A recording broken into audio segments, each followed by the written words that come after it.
Hey guys, welcome to the Asian Hustle Network podcast. My name is Brian. And my name is Maggie. And we interview Asian entrepreneurs around the world to amplify their voices and empower Asians to pursue their dreams and goals. We believe that each person has a message and a unique story from their entrepreneurial journey that they can share with all of us.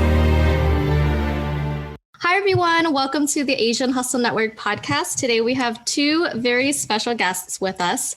They are Glory Kim and Matt Brooks, also known as Slice and Rice. Slice and Rice is an interracial comedic couple that loves to create content based around their culture, relationship, and everyday pop culture.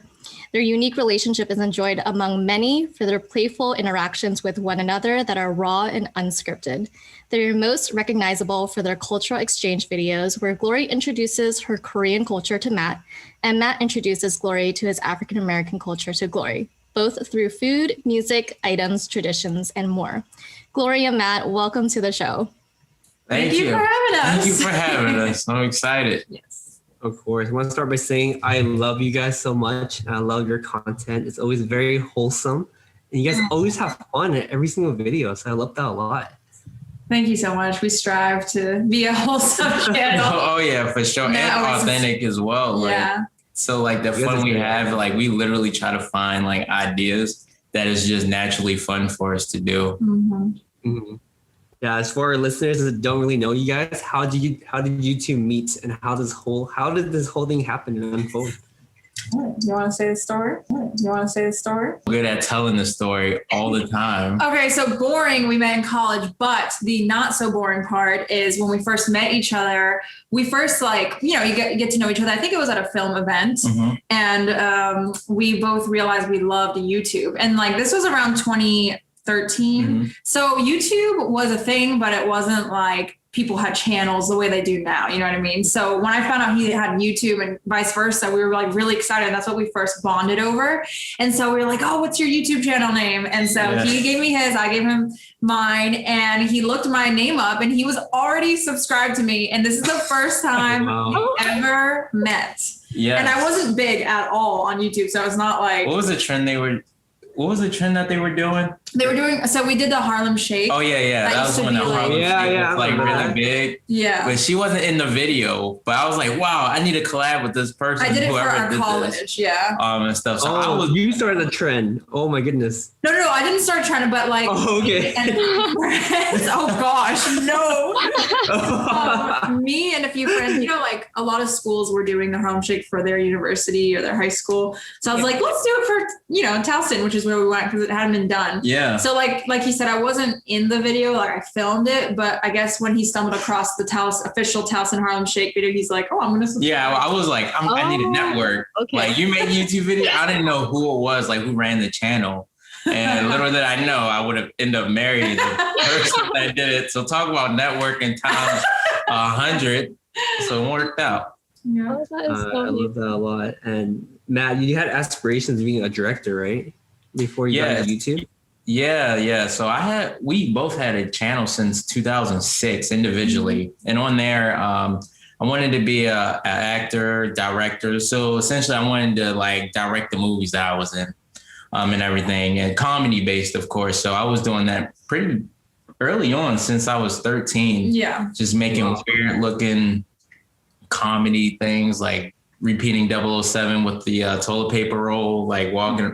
It was so crazy, doing all that. I came a long way when I think about it. But yeah, that was definitely my what I was striving to do. What you went to college for? Yeah, I guess. Mm-hmm. That's really, really amazing to hear. And Gloria, you come from a video editing background, is that right? At the University of Maryland?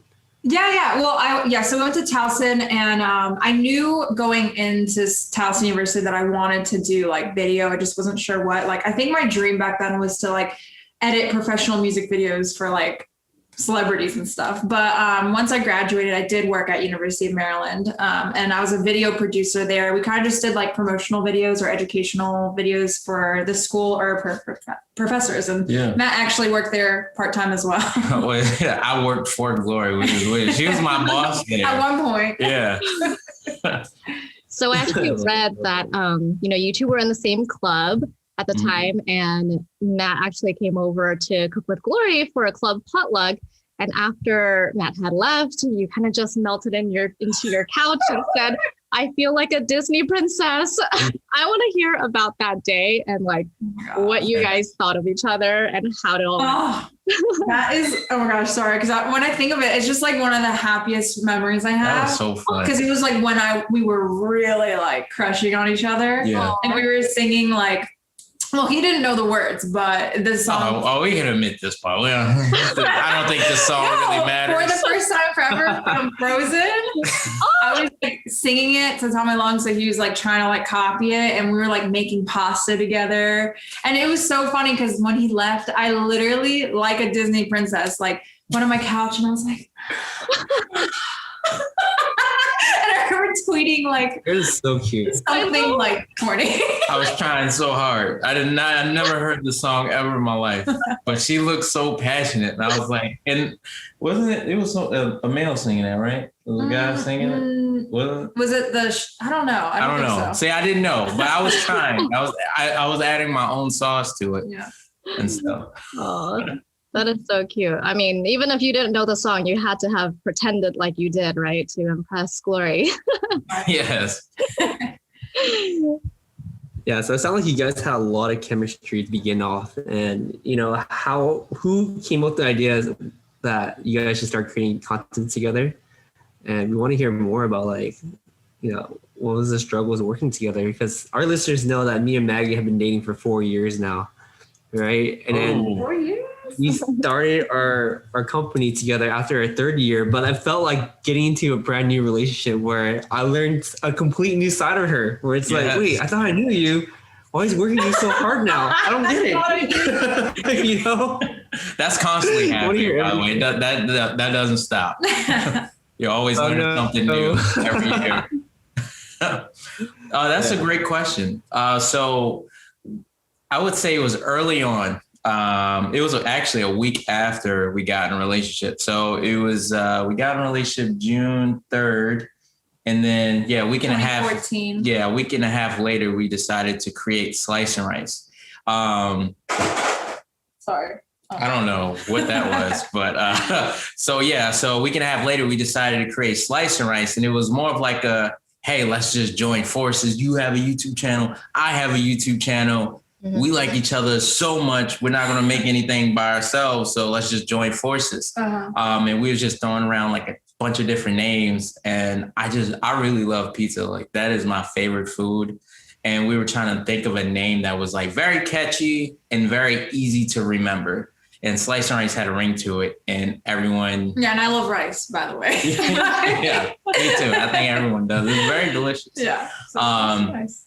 Yeah, so in 2014, that's when we created Slice and Rice, and we've just been working ever since. I mean, before Slice and Rice, we actually worked together a lot. In college, we worked together.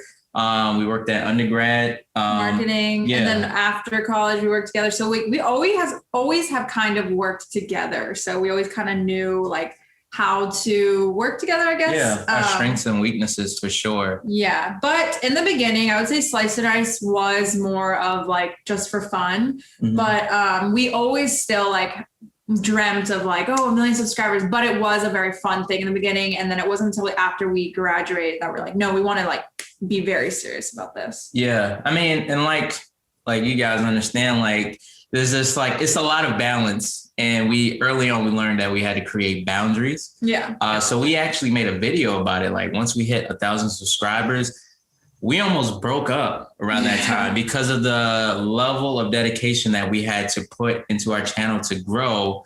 We were losing the connection in our relationship and stuff. So we had to take a step back and create like some healthy boundaries of like, hey, we are a relationship first. So we need to set time aside to like go on dates and do all of those and not things. Talk about our YouTube channel. Yeah. Because like every conversation was like, oh, what video are we gonna do next? And like, it was just like, too much. Comments, aspirations. That was just constantly. And we weren't asking how we were doing. It was crazy. I'm glad it happened so early on and not when we hit 1 million. Because then that would have been like, well, what do we do now? Yeah. But once we got through that hurdle, it's been such an amazing experience just being able to share the success with someone. Yeah, it's really cool. Yeah. It's very fun. Been I love amazing. that. Yeah, I think it's super important to set boundaries, and it really resonates with like myself and Brian because after working together, we rarely find time to just have quality time together, and then going into dinner time, you start talking about work. You can't really make that differentiation. And what you guys talked about, like, it kind of reminds me of that meme where it says like, you never ask me how I'm doing, but you ask me like, what am I doing? You have to ask me like how I'm doing, so it's, I think it's, I love that you guys bring it up because it's okay to bring up business sometimes, but as long as you're having fun, right? As long as you're like creating boundaries, as long as it's like not too much of one thing, then it's okay. Yeah. Yeah. Oh yeah. Fun is a really big part because if you're not having fun, you're not going to enjoy what you're doing. And I don't think you're going to work your best if you're not having fun. So our mental health checks and all of that, we got to make sure our relationship is good first. So we won't even film a video. Yeah, if we're like feeling cruddy and stuff. Yeah. Which has been quite a few times. And stuff. So that's a really good approach to everything too. Because I know right now when we have other content creators on the podcast, they always talk about I need to pump out 3 or 4 videos a week or a day or something. And the fact that you're putting your relationship first before your content, it's so admirable to see that, and the fact that you guys are putting each other first. And I was listening to another podcast too, where Glory was like, if we had to choose between slicing rice or our relationship, we'll pick our relationship and draw slicing rice. That's incredible to hear that you guys are always having each other's first. On top of that, your content too. Let's quickly talk about your content. Yeah. You guys have such authentic content where it's obvious to us as viewers that you guys truly love each other. I think the video that Maggie and I were watching while we were eating dinner was of Matt like seeing Glory walk down the aisle when you're watching your wedding video. Yeah. We're just eating and tearing up at the same time. We're like, one day I want to talk to this couple. Exactly what we said. And when we saw you guys in the Facebook group thing, we're just like, oh my God, we gotta reach out to them and talk to them. Cool. So you saw it before that Facebook? Yeah. That's so awesome. We saw you, we knew exactly who you were. But those are the type of content that shows how incredible your relationship really is, and I really appreciate that. But I'm kind of curious too, like what led up to that type of content creation? Because I know that you two had different styles before and different ideas. At what point were you like, okay, this is the kind of style that we're going to go for? And when you're creating this style, how was the reception towards like by your audience? Like how well they take it? Because sometimes we make content based upon how many views you get. Oh no, I see a pattern. I got to make a content like this. Yeah. But to have control like you guys do, what was the process like? Man, it was not like that in the beginning. Like you always say, it was like throwing paint at like a blank wall. We didn't know like what was going to stick. So we started off doing like skits and challenges. I mean, those are things that we still like, but it just wasn't like hitting. Mm-hmm. So it wasn't until, I don't want to speak on your behalf, but. Oh, you can. Well, like I would say it was the cultural videos that really did it for our channel. Yeah. And if you want to talk about like why we started. Oh yeah. So, what we understand now is that we had to build a community. So before we did the cultural videos, there wasn't a community. We had a video that went super viral, and before we did the cultural videos, and we weren't even in it. So after we put regular content out afterwards, we like lost like 10,000 subscribers, like all of those things. We're like, wait, what happened? Like this video did amazing. Okay. But it was really about building a community and really understanding what our audience wanted. And what they wanted was really connecting with us, authenticity. Man, I can't talk right now. And exploring each other's cultures and everything. And a lot of people really felt connected with that. There was a lot of other Black and Asian couples that really gravitated towards our stories and the things that we were going through. And as we started to build a bigger following, we started to broaden out our reach. We wanted to be more than just the cultural videos we wanted to do. We wanted to tell our love story. So we started to broaden that out and really started to capture our journey through parenthood. There's so many parents out there, our marriage, how prepping, like getting married and all of those things. It was like, wow, we have a lot of stories that we can tell about our relationship that people can really connect with. And that's basically like the key that I feel like is like really understanding who your audience is and like what you can feed them that they would really appreciate. Yeah, I love that. Yeah, I absolutely love that. I think that even when I put out like those one-time videos that go viral and I'm not even in it, Yeah. they're like, oh, this went viral, but like, how am I supposed to build on top of this? But they're not sustainable, And so I love that you guys have built a community and, base it on culture, because that's what keeps your fans and your audience to keep coming back, because they don't fall in love with just the content, but they fall in love with you too. And I think you guys bring such a very like unique and interesting flavor, because you guys are able to like bring both different cultures and talk about those different cultures, and you're able to have your audience learn from it as well. It's educational, Yeah. Also, your content is really memorable. I don't know why. Like, I just had a flashback of you two like first moved into each other's places, and you're like, oh no, he likes to eat, blah blah. Oh yeah. Yeah, I remember that video. I don't know why it's popping in my head right now, but your content is so like relatable. And I know building community for content is extremely important. At what point did you feel like, things are growing too quickly and you're starting to feel really overwhelmed? Like, how did you mitigate that and scale that so then you can take care of firstly your relationship, your mental health, more importantly, and your channel? Because I think that's a challenge that most people face, right? As they're hitting a lot of momentum as first-time content creators. Content creators is a sexy term nowadays. It's like, hey, I live life my own terms, make content, do whatever. Yeah. But there's a lot of work that goes behind the scenes and a lot of mental health and management. Oh yeah. How do you guys deal with that? We're still trying to manage it. Yeah. I mean, we don't sometimes if we're just we're so blessed to be able to do this, but literally even just like a month ago, we would just be like, okay, we need to take a small break. Even if it's just like a week or two of just not thinking about creating, we do that. Mm-hmm. We're very blessed to be that, because it's not like our friends could say the same, oh, I don't feel like I want to work today, I'm not going to go. That's something we don't take for granted. It's really awesome that we get to do that. But we make sure that we do that. And our audience members, we're usually pretty transparent with our audience as to why we're not uploading, when we don't, if we need a break mentally, and they're usually very understanding. Yeah, we did a great job of really building a trusting community. So when we are honest with them, hey, we're just not feeling it, we gotta take care of ourselves, you'll read the comments and they're oh my gosh, your health comes first, don't worry about us, we'll always be here. And those comments make us feel great. Yeah. But some strategies that we've taken is on Sundays, we don't work at all.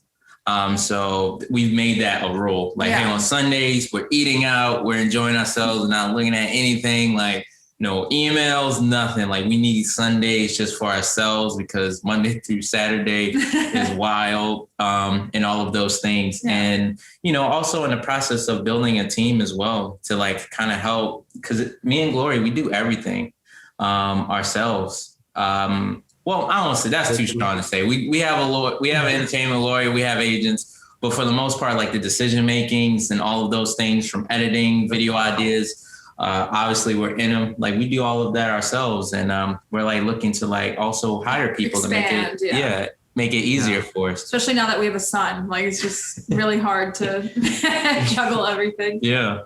Yeah. Absolutely. It's extremely difficult too. And, hiring is not an easy task, because, you have a certain style and flavor that no one can recapture. Mm-hmm. Yeah. So that's extremely difficult. Yeah. I do want to, rewind a little bit and talk about, when did you guys decide to quit your full-time jobs? Because, there's two of you, and, Brian and I, we actually quit our full-time jobs separately. He quit half a year or a year before I did. But how did you guys manage it?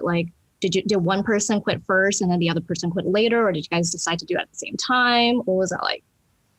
No, I mean, that's actually almost our story. Like, I think I quit a year before Matt did. Yeah. But a year before I quit, I wanted to quit. But I was like, okay, let me be smart about, I remember going to my parents and they did not, well, first of all, they didn't understand YouTube. It wasn't doing well, like for us, like they didn't understand it.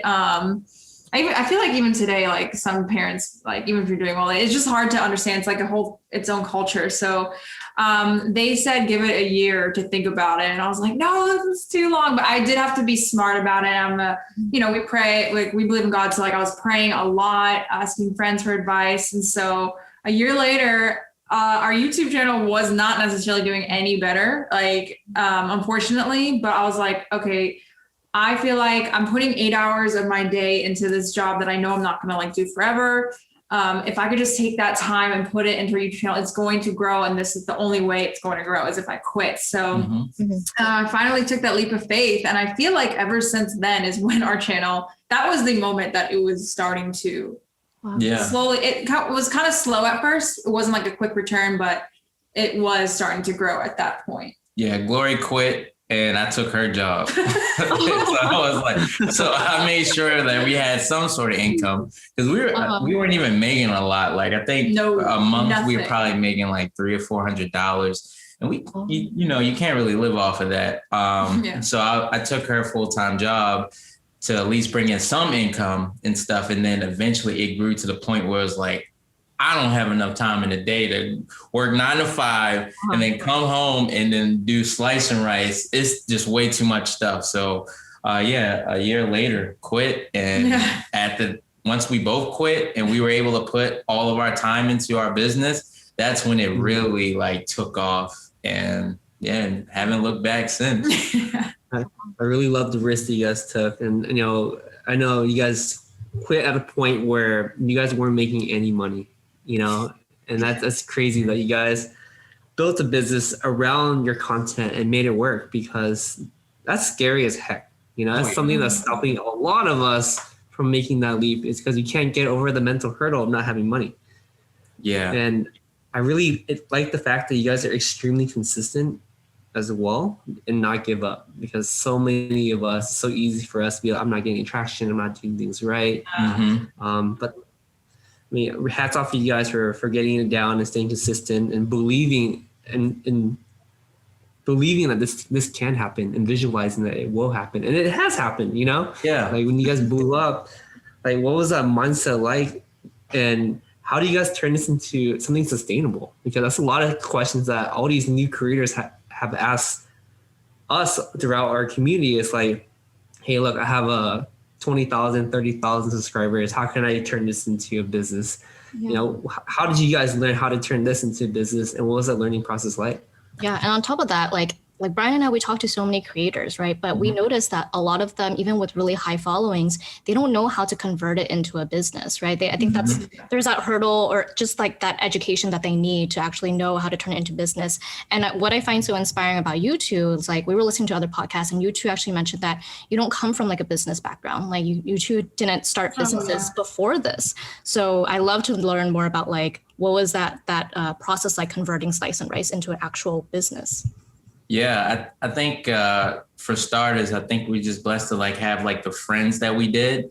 So early on, we asked a lot of questions. So we would have like a friend that he may not have had like as much subscribers as us, but we noticed that the type of brand deals that they were getting was like, there was a lot of zeros in those checks. And we're like, all right, so you don't get that many views and you don't have many subscribers, but how are you getting this much money off of a brand deal? And then they would give us the game. Well, you got to understand your worth. You got to know who your target audience is. And then you can pitch those to the brands and things. So we take that knowledge, then we'll write it down. Then we'll notice that another friend is doing merch. And it's like, oh, how does that work? And they're like, oh, yeah, you come up with an idea. You build up the line. You figure out what your audience want the thing, and, develop your brand that way. And then we write it down like, okay, so we got to make sure we have the merch and everything like that. And then obviously like the agents come in and they kind of like take a big toll off of everything. So it's really about educating. But if you pay attention to a lot of successful creators, you can kind of see the moves that they're making. if you're not just like looking like, oh, this person just came out with a new hoodie, it's like, oh, wow, that's a different income. Or if you look and it's like, hey, click this link, you'll realize like, oh, that's an affiliate link and they're making money off of that. That's another revenue. So it's like, if you just really like pay attention and like the overall view of like how people operate, you can kind of like learn and get an idea of like different things. Like we look at Mr. Beast, he's a creator making videos, but he has burgers now. You would have never thought like, oh, we could make our own pizza and rice restaurant or something, you know, like it's can you guys do one day? You should say rice. Yeah, we talk about it all the time. Like, oh, we should do it like There's so many ideas that we have that we wish we could do, but we're like, no, let's get this under control. Yeah. We got to make sure things is popping first before we like move on to the next project. But I say all of this to say it's like never stop learning, never stop asking questions. People think when it's time to network, it means, oh, let's collab so we can grow our audience. Like, no, you network to like really learn and like build friendships because they'll have knowledge that you don't know and you have knowledge that they don't know and you can share. And that's how we grow, is by exchanging information with each other, you know? No, I absolutely agree. I think that, you know, it's super important for you to build those connections. And there's just so many content creators out there who are just trying to, you know, collab just for the sake of collabing, you know, but the real value there is the connections and the relationships that you're building for you to, you know, actually have sustainable relationships with them for like a lifetime. And I'm sure you guys have like created many valuable and meaningful connections and relationships just from Slice and Rice. Yeah, we haven't, because sometimes with collabs, like that can get like your name out, but then like those people aren't necessarily like loyally like following you, you know what I mean? So we actually don't really do that many collabs, right? We haven't really done too many. Yeah, it's very specific. So like we always put our audience first. Yeah. So it's like, hey, this is a new experience that I know like our audience will find value in the other person. Like we did a collab with Kalerpa, who's a very great content creator. She does transformations from thrift stores. Yeah. And we knew that our audience would like us trying to do what she does because it would be funny, but also find value in her channel because she's ridiculously talented and stuff. So that was like a collab that made sense for us to do. So, you know, we always put our audience first, no matter what. Love that. Yeah, I love that you guys always put your audience first. And, you know, it's so easy to collab with anyone who just asks you, hey, let's collab. You know, you look at your numbers, it's like ginormous. You're like, but you're like staying close to your core values and what you guys want to present to your audience is so admirable. And it's great seeing that you guys do that. I'm kind of curious too, like, how do you guys come up with all your ideas? You know, do you guys have a whiteboard around the house? Do you guys just talk to each other? Because I know Glory mentioned in one of the early interviews, is like coming up with ideas is like super hard, but executing is easy for you guys. You know, which is insane because execution should come harder. Ideas are a dime a dozen, you know? So like, what is your creative process like working and creating content? And I do want to note that we were just on your TikTok earlier. Glory, we love the ABG transformation. Oh yeah. Those are my favorite, actually a little sneak peek. We're going to do another transformation like as our next video. So I'm really excited about that. We do have like a document of ideas and sometimes they'll kind of come randomly. I feel like in the beginning, it was so hard. I mean, it can still be hard, but I feel like it was so hard in the beginning because we just kind of like think of a random idea with kind of no like structure to it. We're like, what's a good idea? You know what I mean? And but like now I feel like we do think of videos that we've done in the past and what we can do like today that would be a little bit a spin-off of it. So for example, like Matt tries kimchi for the first time might have been a video in the past. So what's something new that Matt can try rather than thinking like, what's a video idea we can do? You know what I mean? Series. Yeah, it's like series, like something that kind of repeats itself, but it's just like a new idea. So I feel like that's how we think. It's gotten a little bit easier thinking of it in that format. Yeah, it's like trying to help. You want your audience to be able to identify your content at the same time trying to give them something new that they didn't know that they needed. So that's like the hard, difficult thing. So it's like, okay, what can we try next? Because we know our audience like us trying things, something that they wouldn't expect at all, you know? And like early on, it was like, hey, Glory trying soul food, or I'm trying on a humbug, just different things like that. It's like, oh, wait, what is this? I need to see what Slice and Rice tries next. So it gets easier trying to think of ideas when you have like a format or a sort of series. Yeah. So if there's any creators out there that's like struggling, really try to understand what your brand is and what series that you can build around it so that you can keep building on top of that and your audience knows what to semi-expect from you. Yeah, for sure. Yeah, absolutely. And, you know, what about like vice versa? Like how often do you guys take in feedback from your audience as well? Let's say if your audience wants to like see more of one particular type of content, do you guys take in their feedback as well and put it into your content? Yeah, absolutely. Once in a while, we'll just be like, give us, like, what do you guys want to see? I think we'll usually utilize Instagram for that. Ask our audience. Cause like sometimes also we'll cheat and be like, we don't know what video to do. Yeah. And then there'll be a lot of like really similar ones that pop up for some reason. Like people want to see like, I don't know. I guess like the cultural videos are really commonly requested. And you also want to like always continue improving on your content. So even though it's like the same series, we might play around with certain things. Like a video might not have an intro because we want to see if we can keep them on the video longer. And then we'll see what the comments say. And then they will say something like, it's weird, Slice and Rice doesn't have their what's up ninjas in the beginning. So then we go back to the drawing board like, okay, like we got about 50 comments that hated that. So like, let's add it back, but maybe we'll take out the end. So like we do things like that just to like see if we can get that audience view percentage up higher and stuff. And we look at our comments just to like make sure like that was the right choice. Mm-hmm. Yeah. I guess the next question I have is sort of a personal question, right? I mean, as your fame was growing, your YouTube channel was growing, do you guys have a conversation with each other to like maintain like your humbleness and your openness to talk to other people? Because you know a lot of creators that blow up that act way different from when they were hustling to get there, you know. But you guys feel like you're such genuine people. Like, have you guys had that conversation? Like, hey, babe, once you get really famous, what should we do? No, that's actually such a good question because, well, we've been on YouTube. Well, Slice and Rice has existed since 2014. So now that it's 2021, and I feel like when we hit 1 million subscribers was 2019. Mm-hmm. So that was, I mean, in my opinion, that was kind of a slow, progressive like growth. It wasn't overnight, which a lot of people do. There are a few people that have overnight success, but even though it was kind of like progressive and slow, which we're very grateful for, look in hindsight, because I feel like it's more humbling and like you can really like, you know, appreciate the successes. Mm-hmm.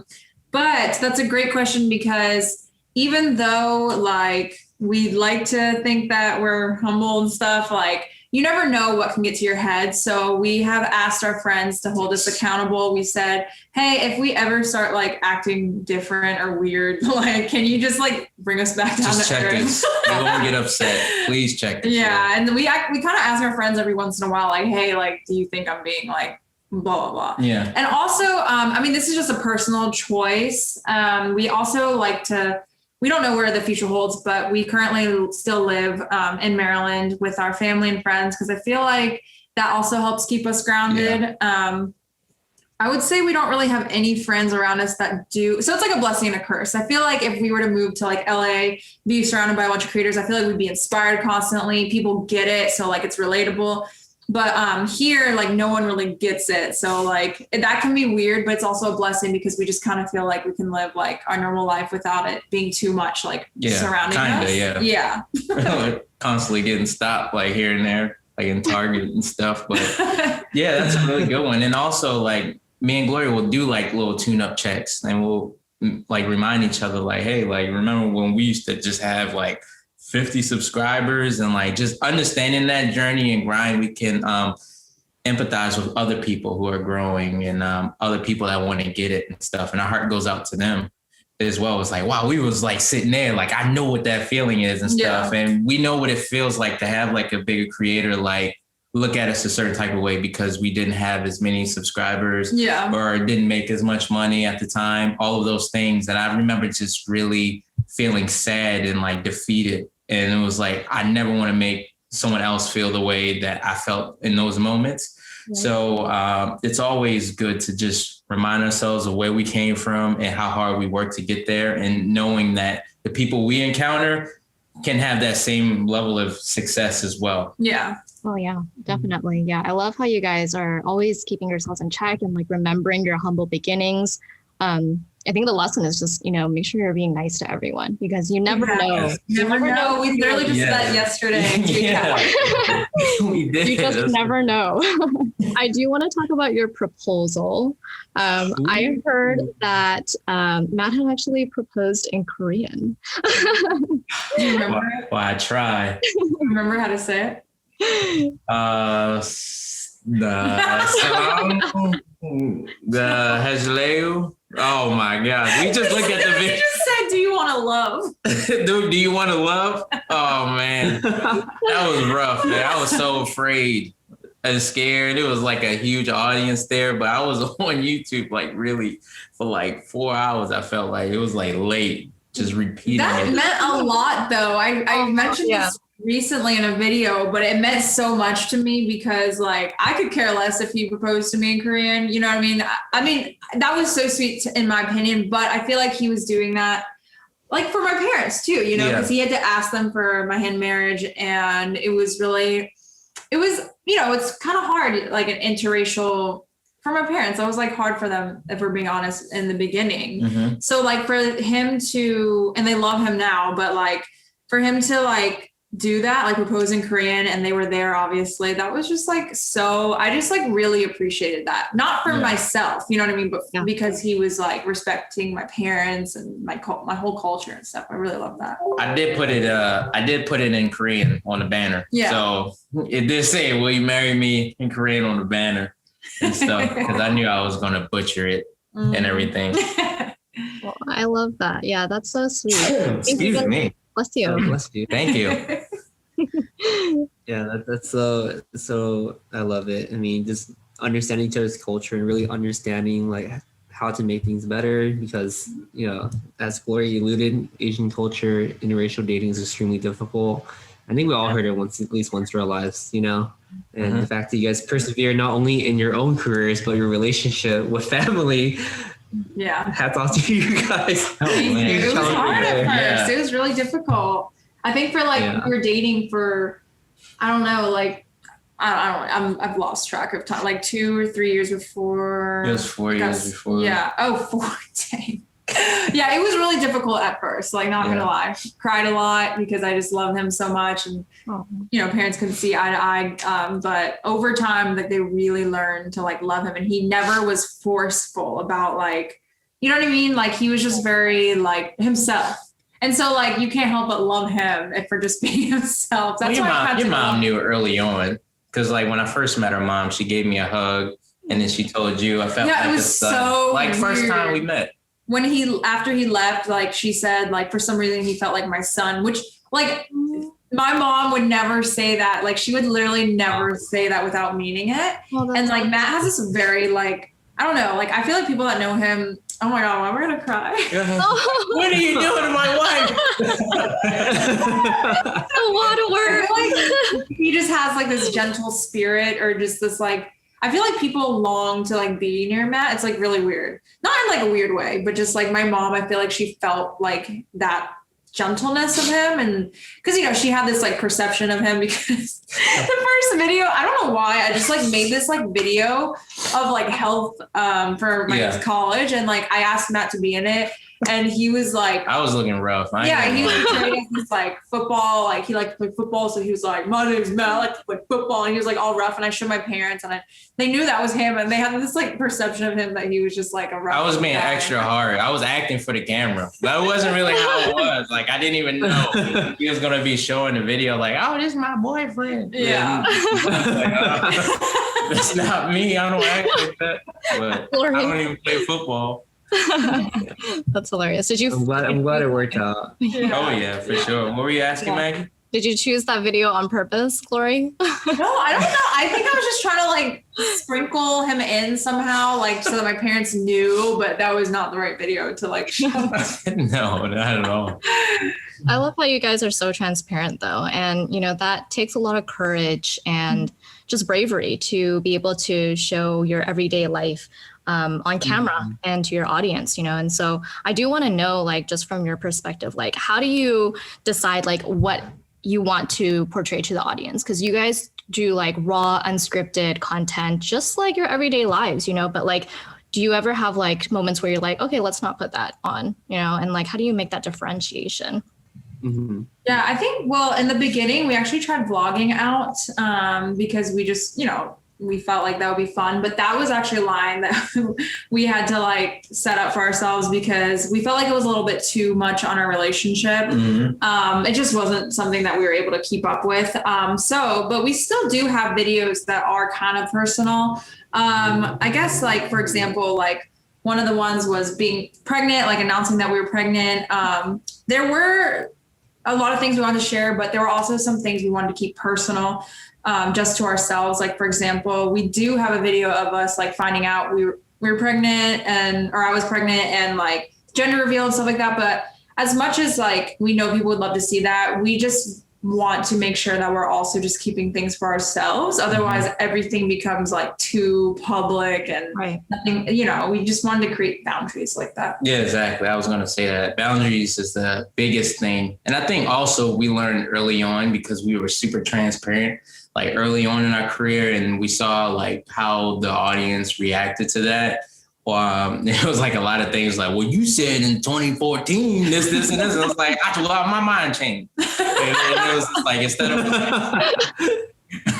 going through that again, it's like, okay, all right, we're very like specific about what we put and we talk about it, especially if it's like things that's going on in the world. Like we did the video about Asian hate. And that was like, we were talking about it a lot beforehand, did research.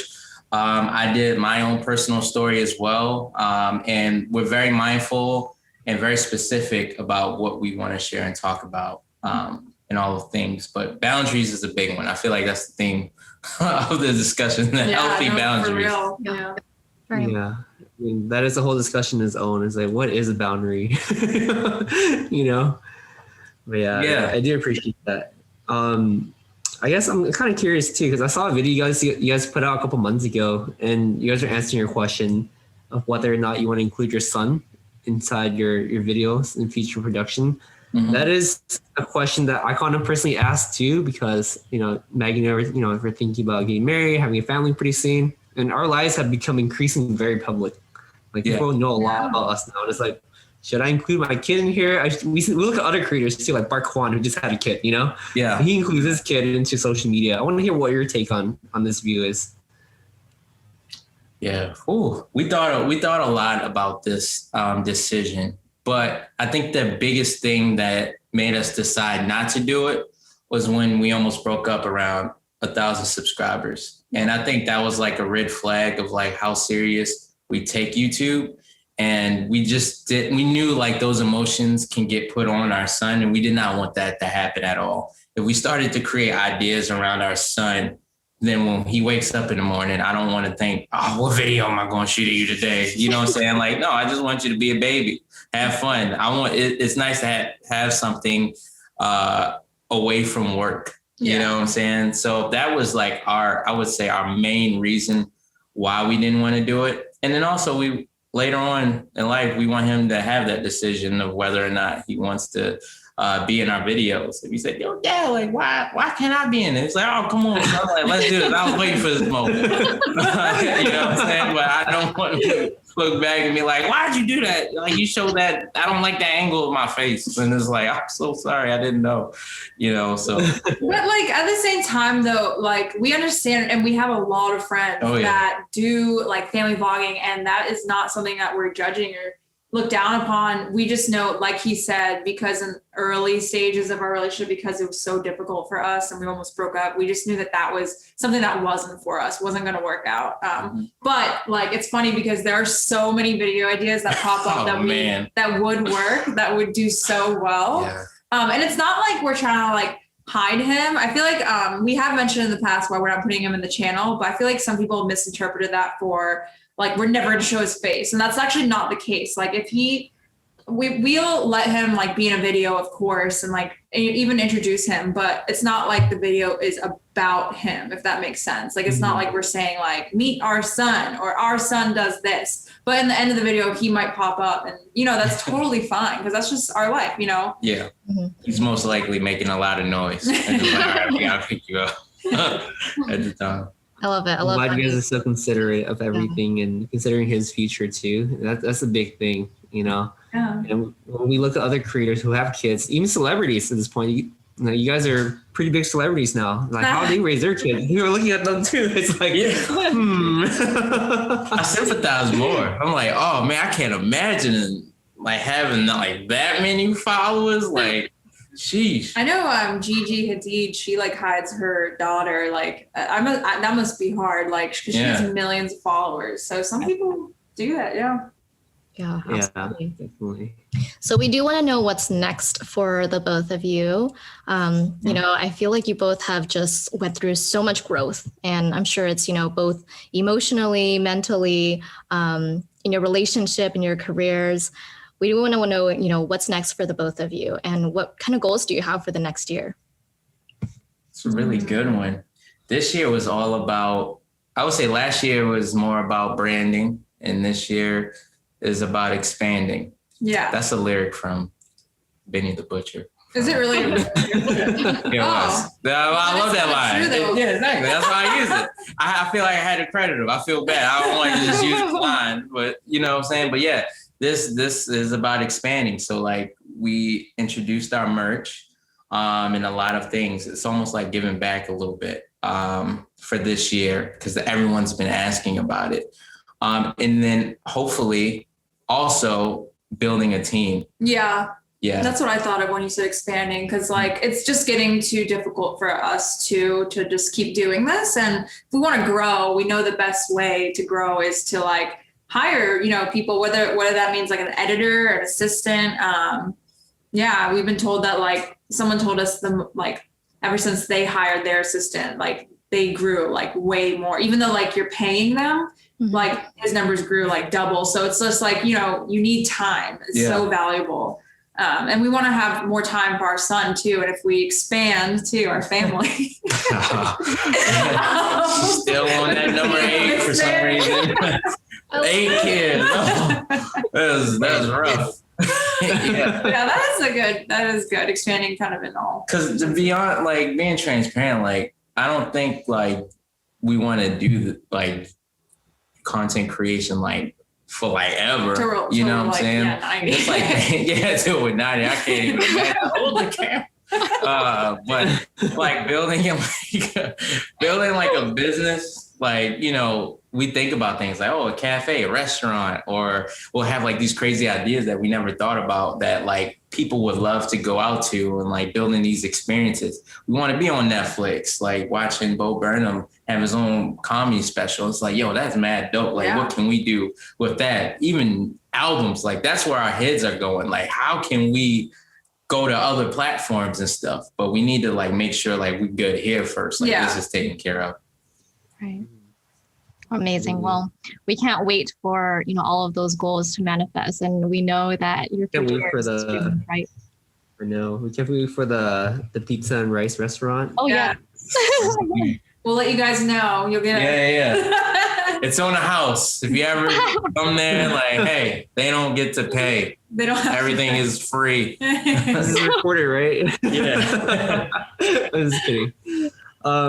Since we're on the topic of like content creation with your significant other, what advice do you have for content creators out there who are starting a new channel with their significant other?